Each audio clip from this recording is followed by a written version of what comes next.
സിൻടാക്സിങ് എററൊക്കെ ഒഴിവാക്കിയിട്ട് എങ്ങനെ നല്ല രീതിയിൽ കോഡ് ചെയ്താന്നുള്ളത് ജസ്റ്റ് ഒരു എക്സാമ്പിളായിട്ട് ഞാനിവിടെ കാണിക്കുകയാണ്.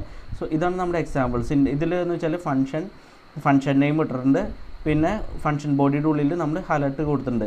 പക്ഷേ ഇതിന് ചെറിയ പ്രശ്നമുണ്ട്, ഇതൊരു എററാണ്, സിൻടാക്സ് എറർ കാണിക്കും. കാരണം എന്താ വെച്ചാൽ ഫംഗ്ഷന് പാരാമീറ്റർ ലിസ്റ്റ് ഒന്നും കൊടുത്തിട്ടില്ല. എന്ന് വെച്ചാൽ ഒരു ബ്രാക്കറ്റ് നമ്മൾ കൊടുക്കേണ്ടതുണ്ട്. സോ ഈ ബ്രാക്കറ്റ് അവിടെ മിസ്സായിരുന്നു ഇവിടെ. ഓക്കെ, സോ ഐഡിയൽ നമ്മൾ ഫംഗ്ഷൻ എഴുതുമ്പോൾ ഇങ്ങനെ എഴുതുന്നുണ്ട്, ഫംഗ്ഷൻ നെയിം പിന്നെ പാരാമീറ്റർ ലിസ്റ്റ്. ഇത് ലിസ്റ്റ് ഒന്നും ഇല്ലാന്നുണ്ടെങ്കിൽ എം ടി ആയിരിക്കും, ഉണ്ടെങ്കിൽ കറസ്പോണ്ടിങ് വാല്യൂസ് ഉണ്ടാവും. പിന്നെ ബ്രേസസ് ഓപ്പൺ ചെയ്യുക, അതിൻ്റെ ഉള്ളിൽ നമ്മൾ ഫംഗ്ഷൻ ബോഡി ചെയ്താൽ, നമ്മുടെ കേസിൽ ഇവിടെ അലർട്ടാണ്. Okay, so